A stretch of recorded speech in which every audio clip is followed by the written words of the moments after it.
Amsterdam. She is the CEO and founder of Metabolic, a systems consulting and venture building firm that does amazing things, and you guys are really going to see what she has to share with you. But before I begin, I want to take the time to thank our partners and sponsors. We have an amazing and generous amount of people in this community, and I just want to make sure I thank them before we get too far in. So the EcoNetwork Speaker Series is part of a grant from the Department of Energy. They support Envision Charlotte as we work to develop this network of champions and facilitate these holistic discussions around urban sustainability challenges. I also want to thank Camp North End for providing us with this space. It's an amazing space. It's amazing, like, we couldn't have had a better space to have this conversation. And then while we were planning this event, just a few days ago, I was kind of in the shower, kind of thinking, and I was like, we're talking about circular economy and our waste systems, and we're going to have trash at this event. We should probably not have that. So how can we make this a zero waste or as close to a zero waste event as possible? And so I reached out to Crown Town Compost, who connected me to the Greener Supply, and they're providing their services free of charge. So everything that you're eating off of and the food that you're eating can go in that bucket in the back, and everything is compostable. So I just really want to thank you guys for the quick turnaround and for volunteering and donating your products. That's amazing. And then last week we also received, everything's really last minute with this. We received an email from the Mayor Pro Tem Eisel, and she knows of Eva and the work that she does, and she said, we can't be there because we're on retreat for the City Council in Raleigh. Can you guys record it? And I was like, well, Envision Charlotte, we don't say no. We really try to find solutions to everything. So I reached out to my network, and thankfully Darian was able to connect me to Will of Simplistic Phobia, who said, no problem, we can do it, we can figure it out, and he's been great. This is like yesterday that we asked you, or the day before. So he's based here in Camp North End, and it worked out perfectly. So thank you guys for all your support and partnership. I know I'm not the main reason you're here, but I want to take the time while I have your attention to talk to you a bit about Envision Charlotte, since there's a few new faces in the audience. I'm not sure if you guys are familiar with Envision Charlotte. We found that we tend to have a bit more recognition outside of Charlotte than inside of Charlotte, so I really like to take these opportunities to explain very quickly what we are and what we do. We're a 501c3. We were formed in 2011 with a mission of utilizing the city as a living lab to deploy cutting-edge technology and first-of-its-kind programming that really makes the city of Charlotte more sustainable, resilient, and economically competitive. Our first program is what we are most well known for, is around energy efficiency, and we focused on taking the commercial buildings in Uptown and working with them to deploy smart meters so that we could get more granular data about how those buildings are consuming energy, and then working with UNCC students to make recommendations that were low cost or no cost. So saying, you can have massive savings in energy efficiency, but you don't need to invest a ton of capital. And we tracked that data over 5 years and recently wrapped that up at the end of last year, and we had a huge amount of success with that project. Out of the 61 buildings, we were able to reduce our energy consumption in those buildings by 19%, which equated to $26 million in billed energy savings. It was equivalent to the removal of 11,000 cars off the road, or 57,000 tons of CO2 out of our atmosphere. So from there, we expanded our programming to 3 other pillars: wastewater and air. We're currently working with the city to help them establish a greenhouse gas baseline, and from there, look at what our reduction target could be so that we are being responsible on this planet. And then exploring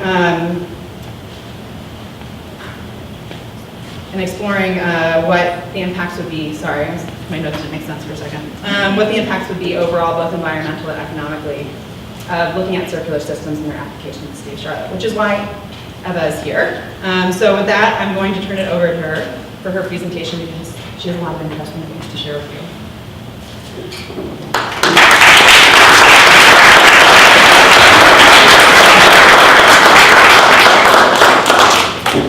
All right. Well, it's really great to be here and to have the chance to speak to you all. I've had a couple of really interesting whirlwind days. Today, I'm going to be talking to you about the circular economy and how that influences development in cities and our way of thinking about urban development. Who here has heard of the circular economy? Raise your hand if you have. Okay, that's a fair number of people. Is anyone in here feel like they're really familiar with the topic? Like you're like an expert on the circular economy? If so, raise your hand. At least one expert. That's great. All right. And just to get a sense of who is in here a little bit, so who out of you is working in the public sector, like working for a nonprofit organization or government? Okay, so quite a few people. Does anyone in here consider themselves a scientist? A couple of people too. Any engineers? One engineer. All right. What about, how about any artists or creatives? Architects? All right. Great. Okay, so I'm going to be speaking for a while, but I don't want to make it too dry of a one-way kind of thing. So do feel free to stop and ask me questions. We are going to do a Q&A session at the end as well, but if there's something that I'm saying that you think is really interesting and you want me to elaborate on it or explain it in a little bit more detail, do let me know and I will answer your question at that point. Okay, so very briefly I'm going to tell you a bit about my company and a bit of a personal story, why I started working in this field. Then I'm going to explain what the circular economy is, and especially our perspective and our definition of this term, and how we've been applying that idea to cities and city development. I'm going to show you some cases from our work, and then I'm going to talk about bottom-up opportunities for applying the circular economy, maybe things that you can try here and there. So first of all, just about Metabolic. We are, as Emily said, a systems thinking and venture building firm. And we have one mission, and that is to make the world a sustainable place as quickly as possible. We see that there's a huge urgency to do this, and so we use the systems approach to try to figure out how we as individuals, as a small organization with not too many people, can kind of karate, figure out the small areas where we can make a change that can have a large-scale effect. So this is looking for leverage points. So we have three ways that we're working towards our mission. One is that we deliver insights. So we do large-scale analysis on systems, so cities, sectors, whole planetary scale analyses.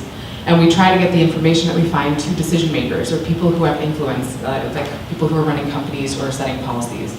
Secondly, when we see something that we think is really high potential and that can change the world, but we see that people are not taking enough action, we do our own implementation.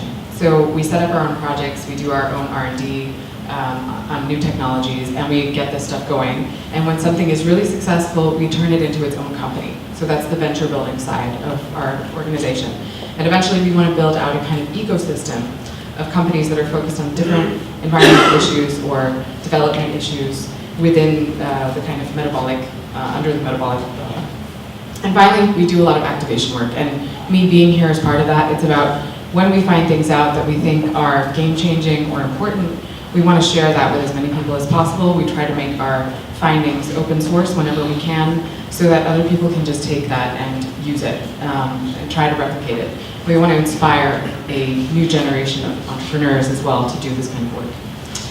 So a quick snapshot of part of our team. We have around 25 people. We're mostly based in Amsterdam and partly in Aruba. And then just a quick shot of some of the way that we do our work.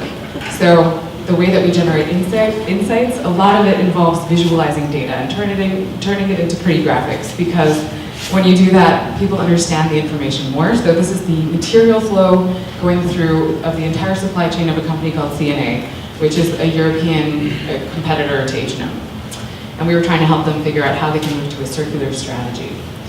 An example of some of our implementation work, we built this thing called the solar transformer. It's a pop-up smart grid, basically. It's a container-sized unit with hydraulic flaps that can open and face the sun, depending on where it's shining the brightest, and it's covered in solar panels.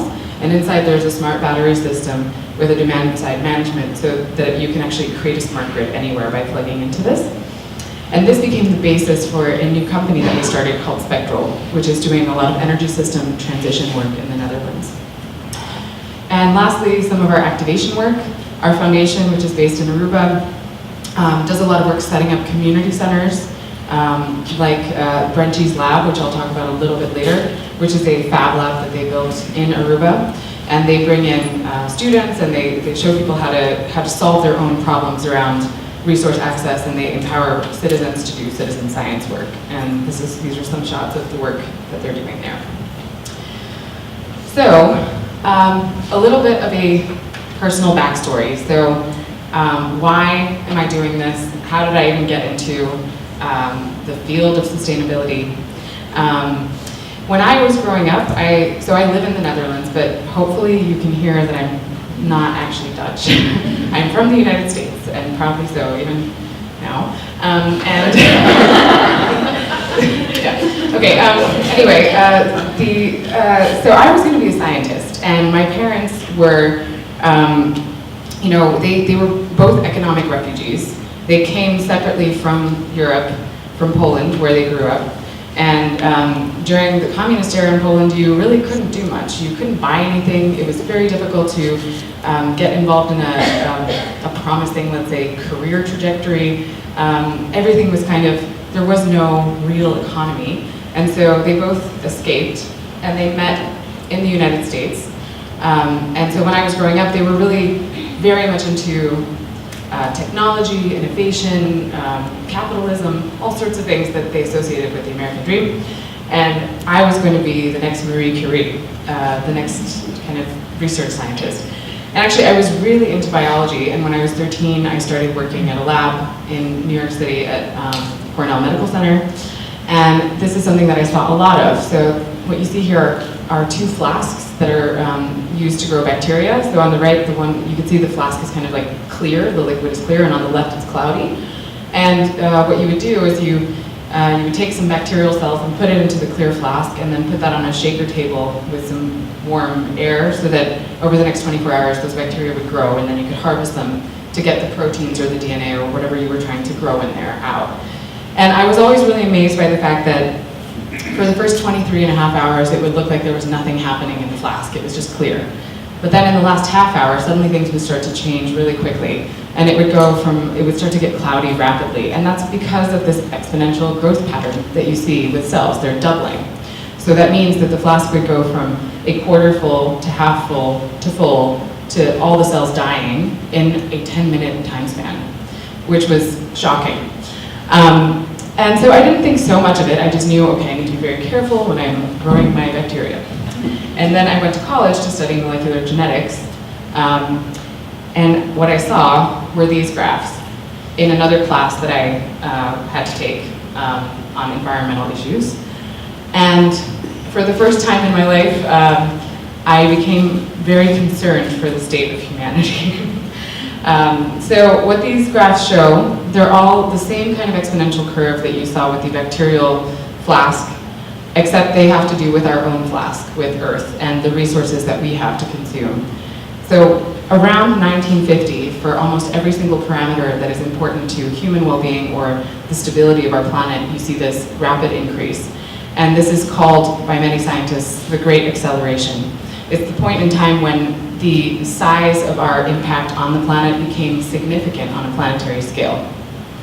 So here on the bottom right, bottom left, you see extraction of resources like water, fertilizer, or paper, loss of ecosystems, increases in pollution, all sorts of things.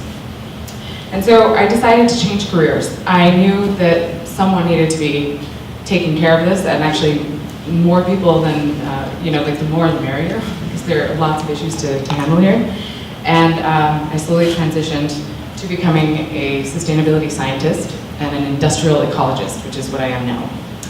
So underlying all of these graphs, of course, there are tons of sustainability challenges, and they are all interrelated. So all of them are stemming back to the same types of root causes and behaviors, which is actually the good news, because that means that if we start to find those root causes, we can address them and solve multiple problems at once, from drought and starvation to pollution and poaching.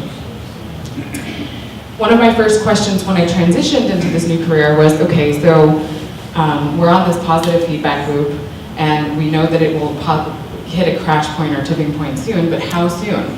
How much time do we have? What are our budgets?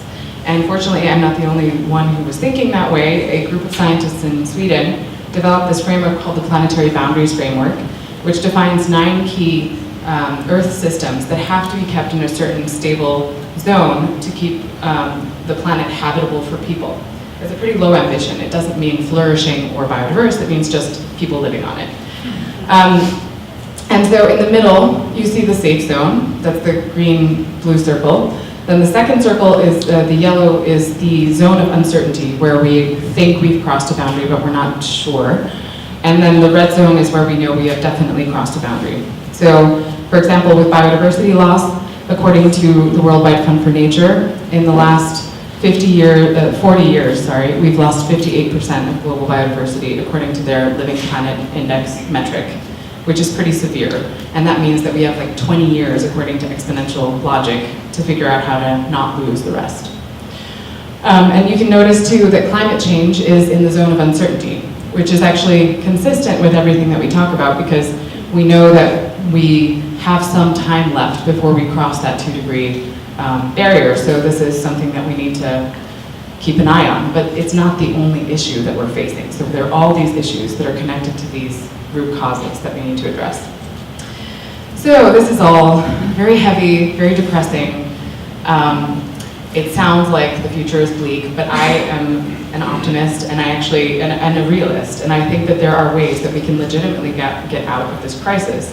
Exponential problems like we're seeing can be addressed through exponential solutions. And we are clever enough as a species to develop those exponential solutions and put them into action to reverse these trends. And one of the things that we are using as a framework to describe how to find those exponential solutions is something called the circular economy. So a lot of you have already heard about this. It's something that's been growing in popularity, especially in Europe. This is the Google Trends search term graph that you can see. And it is steadily rising, and I think it will continue to do so. In Europe in particular, it's everywhere. So cities are focusing on it, corporates, there's a lot of strategies around the circular economy. And for that reason, Metabolic, my company, has become one of the circular economy experts in Europe. So over the last 5.5 years since I started the company, we've done around 250 projects, and well over half of those have had something to do with the circular economy, which is a good thing for us because it's a coherent framework that we've really worked out how to do a lot with.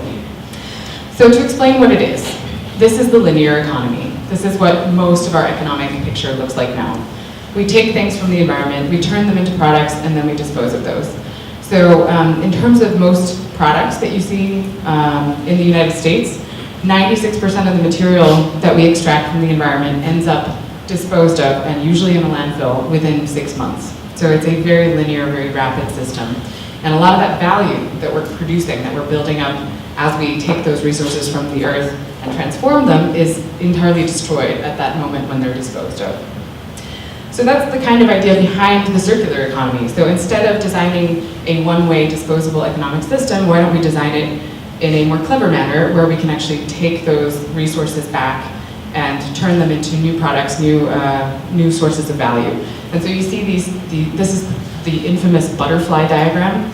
So on one side you have technical materials, and on the left side you have not organic and biological materials.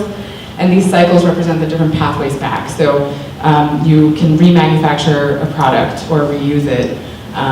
And so the smaller the circle, the more value you're actually retaining, because you're not going back to one of the earlier steps. And this is basically us becoming better at reverse logistics. So one of the reasons that people got very excited about this in Europe is this reason, that McKinsey and Company and the Ellen MacArthur Foundation did a study in 2011 that found that in Europe, up to $630 billion US a year are lost, and that would become available if the economy was made circular.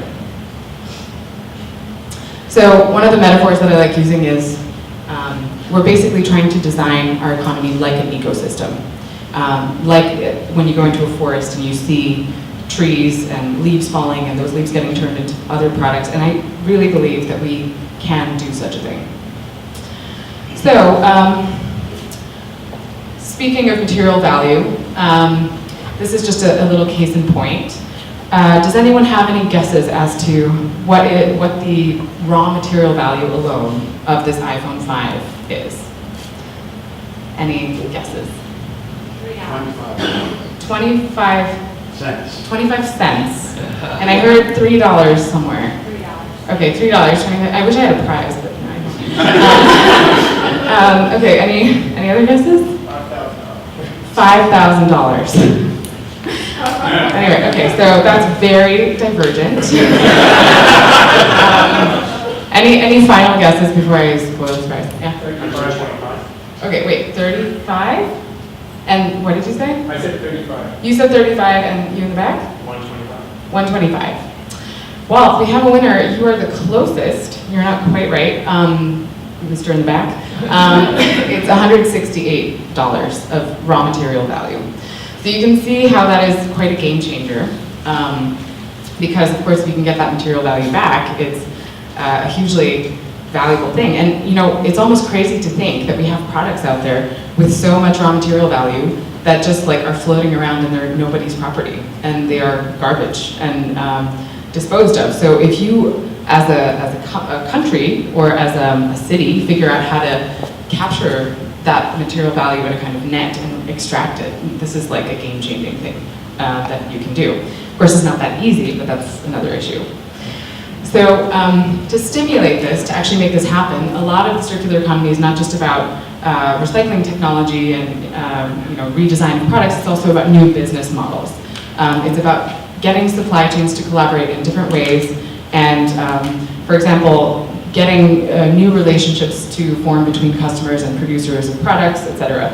So some of them include performance-based contracting or leasing, like long-term leasing, even in ways that you might not think. Like, imagine building a building like this where all the actual materials are leased instead of purchased, and then everyone shares in the value of renting that building. So these are things that are actually getting tested out in the Netherlands, for example. And so the idea is that with these new business models, you can unlock some of the things that are previously too difficult to do or too costly. So for example, with the iPhone example, you know, like Apple can invest in making that thing really disassemblable, but if it ends up in the world and they don't have any guarantee of getting that value back, why would they make that huge investment up front? So you actually have to look at different supply chains and making sure that products are getting back to their original suppliers and that there's incentives for that. So this is really about a systems change. So products as a service are one of these big business model shifts that is being discussed around the circular economy. And one of them is pay per lux, which is a new service that's coming out of Philips. And what they're doing is instead of buying lighting, you are actually buying light. So you pay for every hour of light that you're using. And this means that actually you have a huge incentive to optimize your energy use as well. So as that graph on the left shows, after a company installed this pay-per-lux system, they rapidly decreased their consumption of lighting because of that incentive. And then Philips still owns the actual hardware, so they take it back and repair it and guarantee that and also make sure that the product is recycled. Of course, if you prevent something from becoming waste to begin with, it has much more value. And one of the things that we're wasting a ton of around the world is food. We're wasting around 1/3 of our food globally, which represents a huge amount of embodied land, water, and all sorts of other resources. This restaurant chain in the Netherlands called InStock has partnered with supermarkets, and they take the products that are past their best before dates and they turn them into gourmet meals, and they've become a really popular restaurant chain that's opened a number of different locations. And this seems kind of like a no-brainer, right? I think. Another example, and this is more like technological innovation, is Black Bear Carbon, a company that's figured out how to actually extract the main ingredient from tires to turn them into new tires. And that ingredient is something called carbon black, which is actually used in many other industries. And it's also kind of crazy to think that up till now, we have not had a technology to recycle tires. So there's so many of them. This is another one of my favorite examples, a company called Protix. They take really low quality organic waste, so mixed organic waste like kitchen waste or straw or something things that you can't do much with, and they feed it to these insects, which are called black soldier flies. And black soldier flies, they are incredible. They eat huge quantities of material, many times their body weight each day, and they produce these very tasty larvae, tasty for chickens anyway. And the larvae are, although they are edible, people can eat them. So they are very rich in proteins and lipids, and so they sell them as feed for chickens and fish, but you can also turn them into a kind of protein powder and a lipid paste, which is actually a really good precursor for animal feed or other chemical products. So it creates a whole new potential for industry out of kitchen waste, which was previously very, very low value. So as just an insight into some of the work that we've been doing, the airport in Amsterdam, Schiphol, asked us to do a baseline assessment of all of their resource flows to understand how circular they are currently and where the opportunities are for them. And the result of our work, so this is a Sankey diagram that shows all those resource flows, we found that they're currently throwing out 18 million euros worth of material every year in their trash, and that they're currently around 4 to 11% circular, depending on how you calculate that. And we use that information to create a vision for them and a set of strategies for how they could actually close their entire cycle. Is it economic? Is it economic? Yeah, actually, the thing is, it depends on the strategy that you're looking at. So it's not a uniform, there are many different issues that they have to deal with, and still the largest problem is aviation and the fuel consumption. So one of our recommendations was that if they want to exist in 100 years, they have to figure that out. And that's why in this image, we have 3 types of alternative flights, green, yellow, and blue.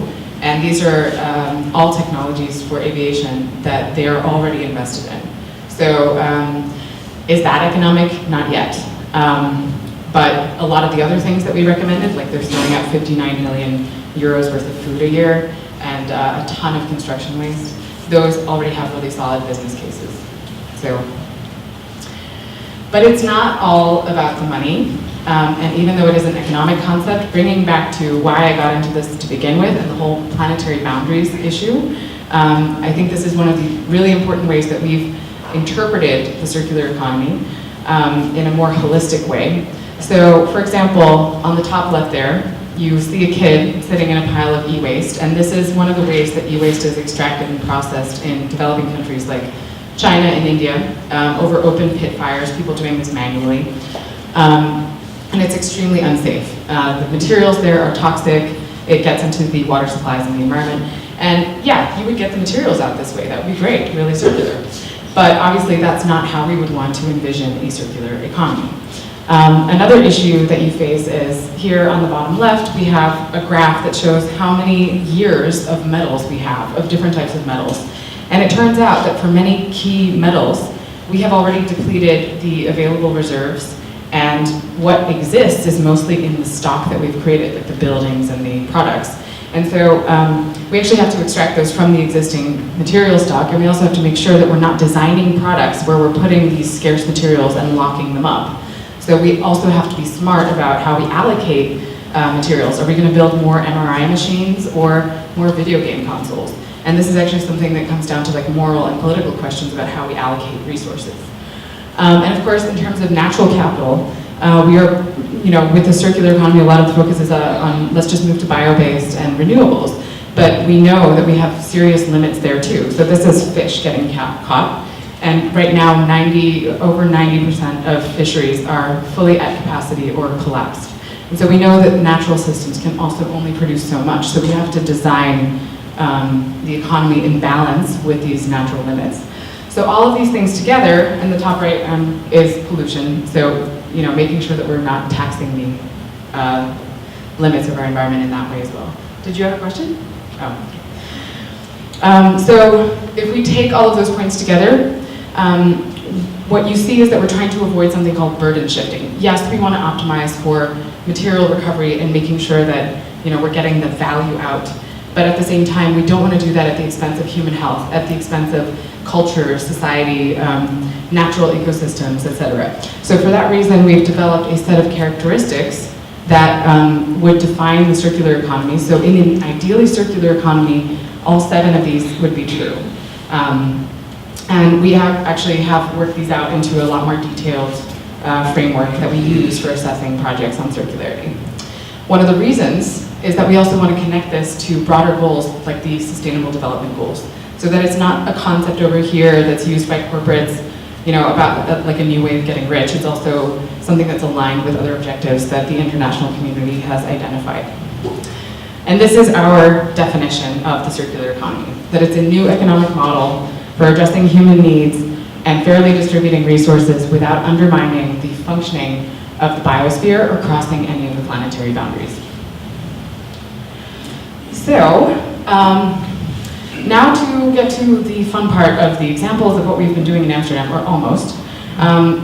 We have this method. So I told you guys that we're a systems analysis and thinking company, and that's because I started out in science. So I really like to think of everything scientifically. How do you crunch this problem and address it in the most efficient way possible? And we've developed this whole methodology for first analyzing the current state of a system that we're trying to change, finding the root causes for why it's working the way it's working, creating an alternative vision or desired state, and then backcasting from that desired state to where we are now so that you can actually create a strategy and a roadmap.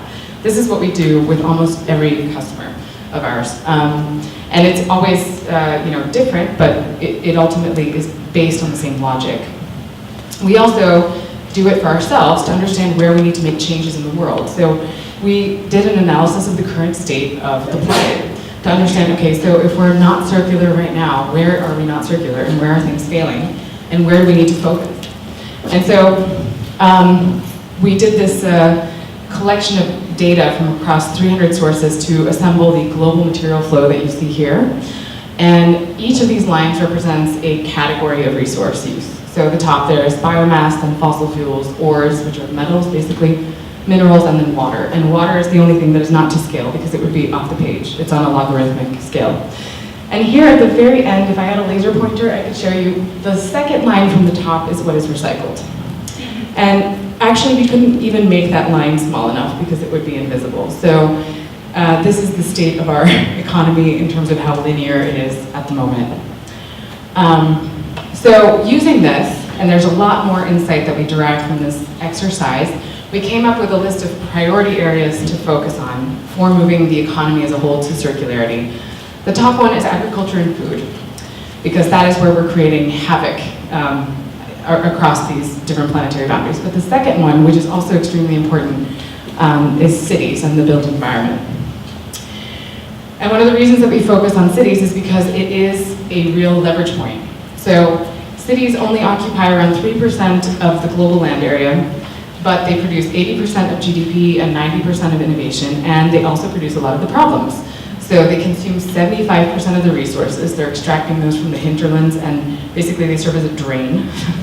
And 50% of global waste. And they are also responsible for 60 to 80% of global greenhouse gas emissions, not just directly, but also through the supply chains of what we're consuming in cities. And of course, as you all know, most humans now live in cities. So if you figure out a way to change the way cities are structured and how they work, you can have the biggest potential impact on the quality of people's lives, as well as all of those exponential problems that we're causing. You can actually change the course of those exponential curves. So we've been doing a lot of work in imagining circular cities and defining a kind of set of visions and goals, which is an ongoing process. But at the same time, we're really into just applying stuff. And obviously we're not gonna get to the perfect solution, but when I started Metabolic, it was after already many years of working in sustainability, and I was really frustrated with the lack of implementation. You know, a lot of theories, a lot of design, and I love theories, clearly, but it's also about getting stuff really done. So one of the first things that happened when I started the company was I was like looking for an office for the headquarters of the company that would be an example of all of these concepts of circularity. And I thought, okay, if I could just have a place where people don't work only at computers, but we also have a biodigester, and we have an aquaponics system, and we can show all the resource cycles getting closed, that would be amazing. And I was connected to this group of architects who were developing a concept for a site in Amsterdam, and someone said, well, maybe you can put your office there. And that's how I got involved, and how Metabolic got involved in the project, the Kovel, which you see an artistic render of here. So if anyone here has been to Amsterdam, who has? But the central station of Amsterdam is located around here. And this is the River I. And there are free ferries that go across here every 5 minutes. And for a long time, the north of the city was almost not considered part of the city. It was this industrial zone that had then, had beforehand been farmland, and it's quite disconnected because of the river. But now that the city's been growing and expanding, it has to expand into the north, and actually it's extremely close. So it's a great opportunity. That box right there, it's about a 5-minute bike ride from the crossing of, from Central Station. And that is the site that the city bought from an old shipyard and said, okay, we need someone to do something interesting here for 10 years. And that was the basis of the development of the Kovel, the project. So it was a polluted piece of land. This was an additional challenge. We had 1.2 acres in total.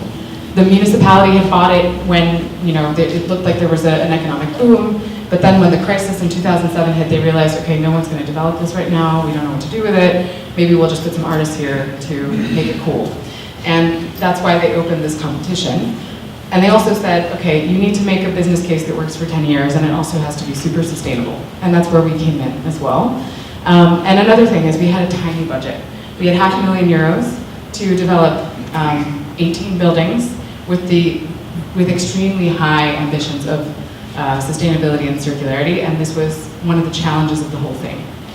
So one of the ways that we managed to do that and deal with a lot of the issues, well, there's a couple of key things about the project. One was that we really used the power of the local community and kind of like created a bottom-up movement around the development of this location. Another is that we had to get really creative around the architecture and infrastructure that we put on the site. So one of the things that was integral was that we had access to all of these houseboats that were going to be demolished otherwise, and we eco-retrofitted them and put them on the land. So a lot of people in Amsterdam have houseboats. There's like 4,000 houseboats in the canals, and the plots of water are actually really valuable. It's like €500,000 for the plot of water. So if you want to sell that and cash out your plot of water, and you have a crappy old houseboat, then you have to get rid of it somehow, and usually you have to pay like 10 grand to have it removed and demolished. So what we did was we said, well, we'll take your crappy old houseboat off your hands, and we'll take care of it, and we would eco-retrofit those and put them on the land. And so the other part of the plan that was really essential was to close all these different resource cycles, really apply the principles of circular development to this location. So these are some of the goals that we had. So 100% renewable energy, 70% local recovery of nutrients. That's another one of those big areas that we've transgressed, the nitrogen and phosphorus cycles. Production of food, water self-sufficiency, a lot of community program monitoring and feedback systems, creating like a testing ground for new technologies, and of course financially feasible. So we completed, this was at the start of Metabolic. I had started the company like 6 months before we got involved in this project. And we started it out as a consulting job where we did the analysis of the plan and developed the whole strategy. And right after we finished that, the team of architects said, okay, so it's time to build it. And overnight, I had to turn the company into an engineering and construction company because we actually had to build this whole project, which was amazing. We got the houseboats, as you can see here, and we actually had to build, because of some technicalities, we had to do the construction while they were on the water, which was quite wobbly, because then they didn't have to meet new office code, which is actually a real thing. So for a lot of them, we lifted their roofs to increase the amount of light and the quality of the interior, and added a lot of insulation for almost all of them. There you see one of the boats that we got it for €1, a kind of symbolic transfer cost. And on the bottom is what it looked like after the transformation. So we did this with 17 different boats. We had a lot of, every boat was a new surprise. They were all differently built, crazy structures. Some of them were like built out of chicken wire and newspaper, things that you would not expect. We also got really involved into building our own electronics and sensor systems because we really wanted to do all of this monitoring of the resource flows, the energy and water use. And we developed our own Arduino-based hardware to do that. We designed our own interface for the users of the buildings, so the renters, so that they could get information about their energy and water use. And actually now, as of 3 months ago, this is one of the things that you can see online if you go to the Juliet website. It's a blockchain-based energy coin that is generated for all of the, so you can see all the solar panels on the site. Anytime there's excess solar power generated, it generates these tokens called Juliets, which then can be traded as a kind of economic, as a currency. Another thing that was a big issue is that the land was polluted, of course. So to do that economically, we used a phytoremediation strategy. So we actually designed different types of plants that could live together and extract those pollutants and neutralize them in different ways. And those were planted throughout the site. So this was the big moment of reckoning when the buildings got craned onto the land. This was around 3.5 years ago, and we didn't know if they would crack or sink into the ground because they didn't really have foundations. So if you want to see, there's some really cool videos online of the whole process and the construction. So this is what you see today. It's this whole kind of like terrain with a winding walkway and the boats on the land, eco-retrofitted. All of them are offices. There's no housing because of the soil pollution and because of noise restrictions in the area. But it's a very lively and active area. And one of the important things that we did during the construction was also, we already knew the renters of the buildings, so we involved them in constructing all the technologies that they would use, and this was one of the ways that we managed to cut the costs. So this is, with the team, we were building the gray water filtration systems on site. This is what was my dream office. I wanted to have this place with all the resource cycles. In the end, as we built the project, it ended up being way too small for my team. But it does exist. It's called Metabolic Lab. And what we have is on the right, a kind of office space. On the left is a micro biorefinery and a waste processing area. And on top, there's a greenhouse. So you can actually, we're collecting urine in this building, pumping it underground, not underground, but under the jetty, and then turning it into struvite, which is a crystalline fertilizer, and using that to grow plants in the greenhouse. So we have, and then plants in the greenhouse are fed back to people at the cafe, where urine is also collected. So it's really a demonstration of safely closing the nutrient cycle in an urban context. So here are some pictures. In the summer, it's amazing. This is one of these places that when the weather is horrible, it's dreary, well, like everywhere, I guess. But by many of the core stakeholders, the developers, the utilities, other kind of main parties in the area, committing to using those principles that we applied in Greville in this whole broader region. And that's resulted in projects like this one, which is called Schoonschip, which means clean ship. And it's a set of floating housing for which we also developed the sustainability strategy in line with the bigger plan, using this integrated set of goals like I showed, to actually create houses that reflect these circular principles. And this is completely different now from Greville because you're getting to much higher technology, better budgets. Obviously, you're no longer DIYing everything, but it still results in similar kind of objectives.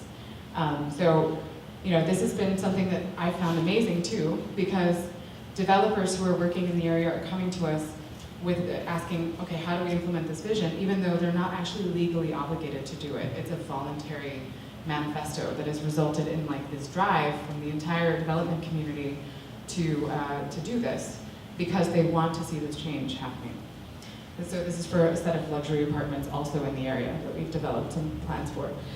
And now this is one of the things that I'm also most excited about with this, is that the way it's leading to systemic change and lasting change is that after the success of these projects, the city came to us and said, okay, well, how do we codify this to make this part of policy? And so we developed, at the city's request, this project. It's in Dutch, sorry. But what it is it's actually a document that outlines the rules of tendering for all new developments that on city-owned plots. So every plot of land that the city is going to be developing, they ask developers, for applications. And those developers are going to be scored against how well they perform on circular criteria, both in terms of the buildings as well as in terms of the systemic aspects like transportation, et cetera. And this is the way that in a very short span of time, in 5 years, we've gone from having a crazy idea in a apartment to really resulting in large-scale change in a city. And of course, it's not just in the context of Amsterdam that we're doing this. As a result, we've started to do this around the world. So we're working in Buenos Aires, in Argentina, in Taipei, in other parts of the Netherlands, throughout Europe, and hopefully in Charlotte. So that's why I'm here too, because we've been collaborating on some research questions with Envision Charlotte, and we're now exploring the potential of these types of concepts and this kind of development for the city here. I could go on, but I think I would like to open this up to more discussion and questions. I'm sure that, I hope you guys have questions and things to say, because one of the things that I think there's a huge potential for here is this whole concept of the bottom up with the top down. So really activating lots of people who have time on their hands or have ideas or creativity, and giving them just the right kind of basic resources like land or just the kind of nudge that they might need to really start building a new kind of economy from the bottom up. So, thank you very much.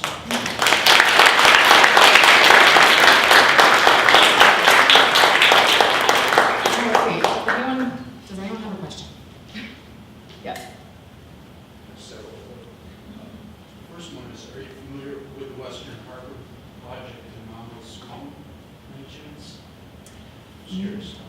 Well, I've looked at a lot of projects in Malmo because it's one of these examples, but not that one. So that's a city-sponsored project that is more or less complete on a much bigger scale than the one we showed. And there are probably a half a dozen projects like that in different locations in Europe that actually have been built prior to maybe a decade ago. I'd say I've been to Mm-hmm. But the question I have is, why isn't this project here where we're sitting on the camp in? What we're trying to demonstrate for us. Is anybody here From ACRO? who can answer that? Do you want to say something? I'll say a couple words. Do you want the mic? That's all right. I can try. My name is Jay Lane. I work for ACCO. I'm new to Charlotte. I've been on the project for about a year and a half. This is a concept that we're really excited about and excited to learn more about. We've been working for, like I said, about a year and a half in this space and on this project, and we opened to the public about a year ago. So if this is your first time here, welcome. But this is a concept that we are interested in learning more about, learning the ways that we can include our tenants in this conversation and find tenants who are invested in the same goals. But it's not a fully developed concept, and we're hoping that people like Eva can help us learn more about it. So I hope that helps answer, and I'm happy to talk more about that later. I think it has great potential. So hopefully it will become a circular hotspot here in Charlotte. I saw another hand somewhere. Yes. How about, again, the budget aspect of it? How do you get the money to do this? How do you get the developer engaged, or the city, or is it taxed? If you're a poorer community, can you do this? Yeah, that's a great question. So in the case of De Koopel, the houseboat project that I showed, that was actually one of the big success factors. We had very little money, and we were actually the developers in that case. So we had to be very creative with the resources that we could use to turn it into this valuable asset. In a way, you have wasteland, it's polluted and in a kind of area that's not that interesting. You have a lot of waste materials and buildings even that you're repurposing, and you had a lot of wasted, underutilized labor. So actually, a lot of the people that we were working with were, had PTSD from like being in the military, or had kind of social issues. We actually, when we started the project, we realized, okay, we don't have any money, so we put out this flyer and we said, we're going to be building this closed cycle demonstration site, and anyone who's interested in helping, come to this meeting. And we thought we would get like 10 people, but like 150 people showed up to this meeting, and they were just really inspired to get involved on the project. So we were able to use a lot of, let's say, voluntary labor in exchange for people getting value out of it, getting a place to work, or getting a place to stay, or, so in the end, for a very small financial investment, the city gave us the use of the land, which is, let's say, a financial investment, and they also gave us 250,000 euros. We were actually able to, make that massively higher. So I would estimate that in the first 2 years of operation alone at Gervel, the site generated around 10 million euros through the different activities of the parties there, and the new kind of relationships and things that it fostered. And also, interestingly, the real estate values in the area went up like fourfold, which is good and bad. I mean, if you're talking about gentrification, these are also serious issues, but that was part of the project's design, and I mean, I could get into that like separately, where we were really working with the local community and planning on engaging them in that whole thing. So in that case, that's one way that you can finance it, through creatively stretching resources. But on the other hand, what we've seen in more conventional projects and conventional developments, the business cases are really solid for a lot of this. So especially for some of these energy innovations, if you think about it, you can design a building that then does not require any energy input, or very little. And that can save a lot of money on the long run, in the long run. So it's, you have to look at the business case aspect of all of the different plans and interventions that you're aiming for. So, yes? Well, when you look at Charlotte and sort of the collection of assets that it has, or let's say not all of them are assets, some of them are measures, what do you see as potential avenues for innovation? Like what about Charlotte in particular is here? I think one of the biggest assets are people. People who are currently underemployed or unemployed, and I think that that's major. Another thing that you have is really awesome, real estate that is underutilized, like this here. And there are also, surprisingly, quite a lot of organizations that are based here that are specialized in recycling and resource processing, but more like the traditional old school stuff, that could be engaged in this kind of discussion, which is another thing. And the circular economy is also about the economy, and this is the banking center. So if you can engage those financial institutions into thinking about a new economy, that's a really great sort of mark and sign, of them evolving. So I think these are all unique characteristics, and I know that there's a lot more that can be called out, but these are just some ideas. So, okay. Yes? I guess that's where I was going to, do you find that the U.S. in general is not as forward thinking on this concept as, Europe and other areas in the world, or are there certain cities that within the U.S. have been more open to this type of conversation? Yeah, so back in the 80s, the United States was, and the late 70s, early 80s, the United States was like the global leader on environmental issues and on innovation in this area and legislation in this area, and then a slow sort of decline began in that. And that had a number of different drivers. And I think one of the issues that you see here is that this topic has become so politicized. It has become a kind of liberal versus democratic, liberal versus conservative issue. And in many other countries, that's not the case. It's just seen as a universal issue that crosses all sort of partisan barrier. You know, so, and I think that that's one of the things that has been creating problems here in terms of making progress on this. And it should not be politicized in that way. And I think one of the ways to do that is to reframe it as an economic topic, because that's something that a lot of people understand across the board. So if you say it is about upward social mobility, it's about inclusive development, it's about employment, it's not necessarily about saving that endangered frog that no one cares about. You know, there are ways that we have to start talking about this that everybody understands. So, yeah? My question is about resistance. Where have you encountered the most social, political, or business? And then what are your successful strategies that you've used to overcome it? You know, it's interesting, actually, in Europe, there is not so much resistance. Even with the large corporates, they've really like jumped onto this and have like wholesale accepted that this is what they need to do. And I found that to be really interesting. And over the last 5 years especially, there's been a sea change where people have really kind of adopted this. One of the other things is that we don't really work with people who exhibit a lot of resistance. So we have better things to do. You know, we want to work with organizations and governments who are like, yes, we see the point, we want to do this, because we need to get to demonstrable examples.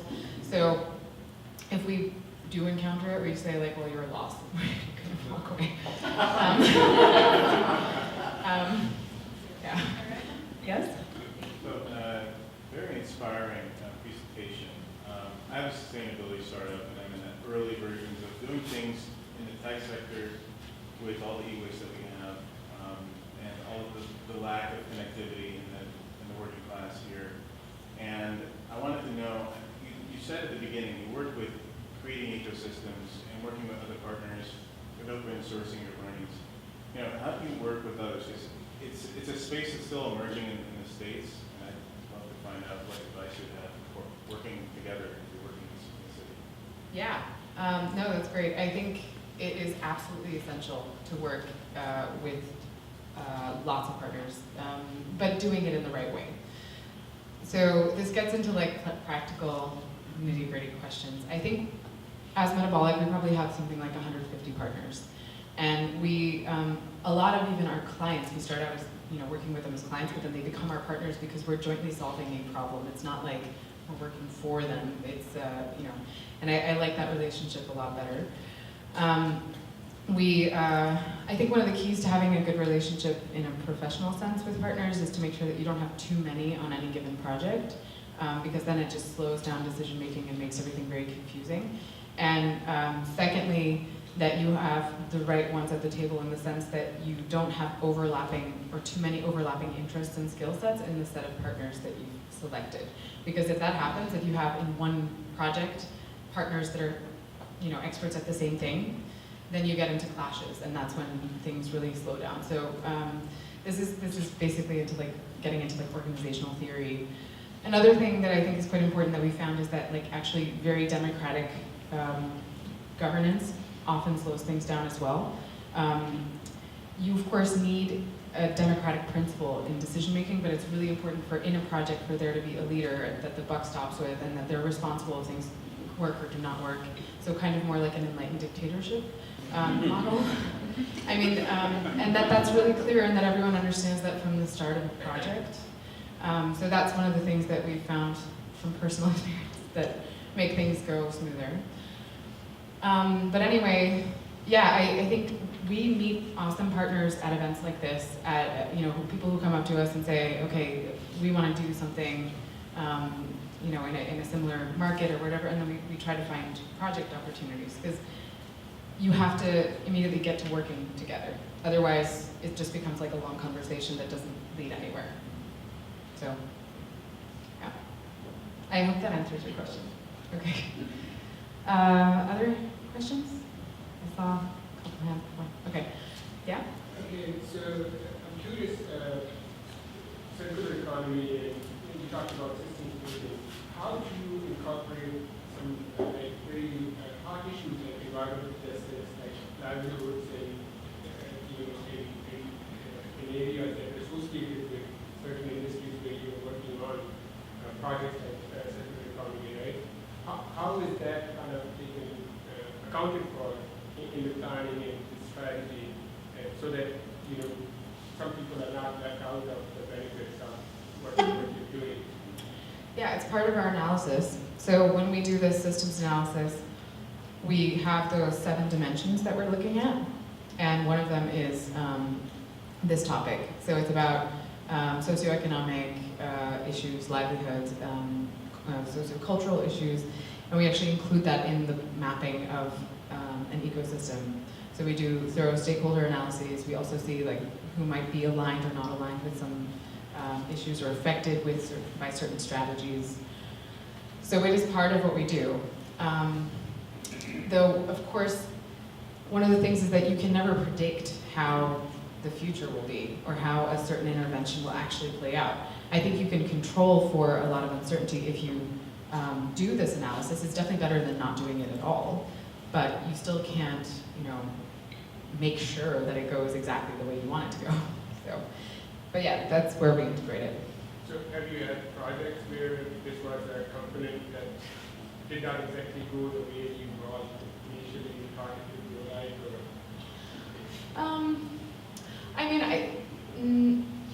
Not really. I would say that, for example, with the Kervel, just because we've been talking about it, so we knew that it was a gentrification issue. Actually, the city of Amsterdam wanted it to be it was a gentrification strategy.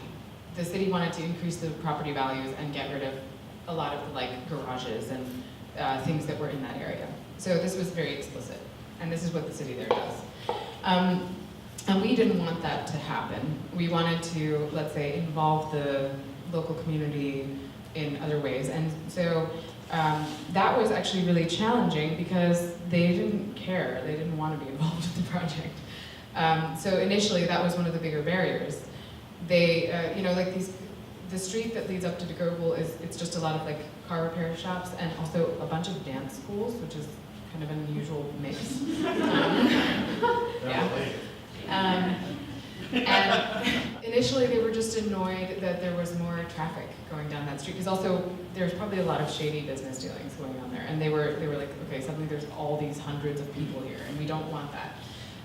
But over time, over the years, we actually we created a project at De Geuvel, which is called, so we're in Amsterdam North, so we created a brand, a label called True North, which engages the artisans who were left over from when the area was an industrial and shipbuilding industry, and has them actually building products out of reused materials, and then they get this True North label, and also creating kind of conversation evenings where they talk about how the north of the city is changing and how they want to, certain things that they want seen. Or so we actually created this space for that community to come together, and so over time we've managed to really engage the community a lot more, but it wasn't something that was easy, and initially we were kind of just rebuffed. So, yeah. Yes? So thank you for your talk and for your work. Sort of give us hope that our planet may get survive. Are you, I know you're working with Envision, Charlotte, are you in conversation with any of our city officials? What is the opportunity for our city to sort of make a declarative statement as to the kind of city they want to be over the next 20, 30 years, and say, just plant a flag and say we want to be a circular city and we want to. I think this is actually a better question for Amy, for Emily to answer. Sorry, Emily. So we brought Metabolic in to just do some exploratory kind of research to see if it is a feasible strategy. We work closely with the city, so it is something we'd like to approach the city about eventually, but because it's an economic and a sustainability thing, we want to kind of see what exists first before we move it forward. But there is no city right now in the US claiming to be a circular city, a truly circular city, so there's a lot of opportunity for Charlotte to really lead the way on that. So stay tuned. Great, thanks.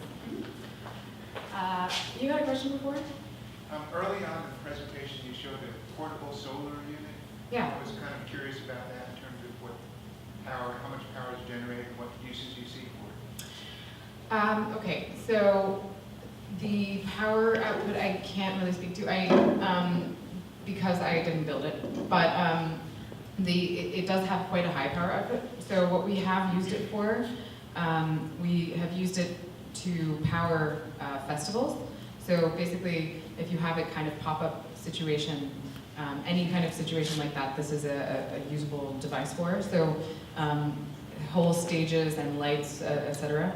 Also food trucks and other kind of markets, it's been used for that function.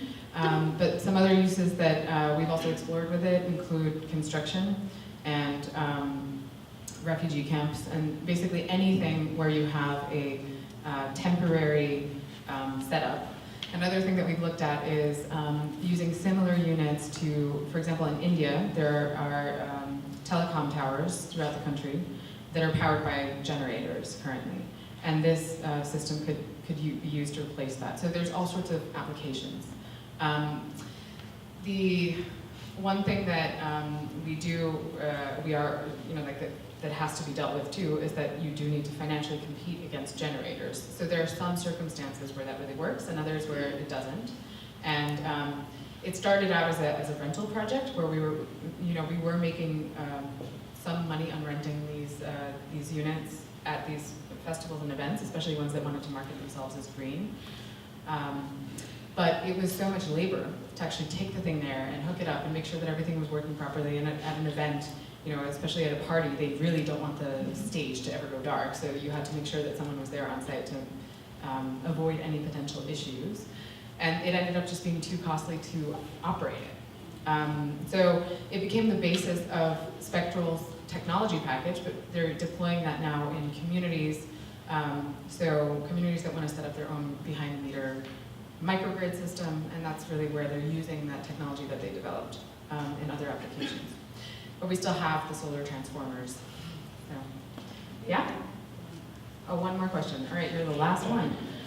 So, at the office project, did you meet your 100% alternative energy goal? Good question. No. So we would have, but what happened is that there was a cafe planned into the site, and initially they asked for like a really small permit. They were like, yeah, we're going to serve peanut butter and jelly sandwiches, and it's just going to be a little thing for the people in the area. And it turned into a massive thing where thousands of people come every day. And so no, we could not power that anymore. So, but we do have the monitoring. So if you actually go to Juliet, if you look up Juliet online, you can actually see the live power flows on the site and what's generated by each building. And in the summers, we're majorly overproducing, and we actually sell the extra energy back to the grid. But overall, because of the cafe, it's kind of thrown a wrench into that original plan. Is that all solar? Yes, we looked at a lot of different wind options. It's very windy in the Netherlands, but even so, the cost of small-scale wind is not comparable. You just can't do the same thing as you can with solar. But an interesting thing that we're adding in this summer is that the cafe produces an unexpectedly large amount of organic waste, and we're building a biodigester, a floating biodigester that's going to be processing all of that organic waste into biogas, and that will run the entire kitchen. So that's something that is actually going to improve the overall energy performance of the site. But again, the whole thing is about experimentation. It's about testing out new approaches and methods, and it's a very small site, so you can't test everything that you would like. Like this place is so much awesomer. Like if you took the same kind of concept and applied it here, you could go so much further. And that's what I think, you guys should do here. ACCO. One quick question, last question. So we're all here tonight, we kind of get it, right? We're probably involved with these kind of events and in this kind of work in line. So do you have a go-to, one or two baseline for dummies? So for all the friends, I'm always like, come on, do this, let's recycle more, let's do this for our city, let's, that we can say, if you do this one thing for 30 days, it could make this kind of impact. Are there any kind of quick resources or your favorite type of things you can recommend? Okay. We are actually, it's funny that you say that. I'm in the process of writing an article that answers that exact question. That says like, okay, what are the top 10 things that you can do as a person to help achieve these different climate goals and environmental goals? And that is going to be published on our website really soon. So if you would like to see that, I think, you know, you can subscribe to our newsletter and just check out our website. And but, you know, there are, you know, like the most obvious things, meat consumption. How the amount of like driving and transportation impact that you have, the embodied energy in certain products, and some of them are much higher than others.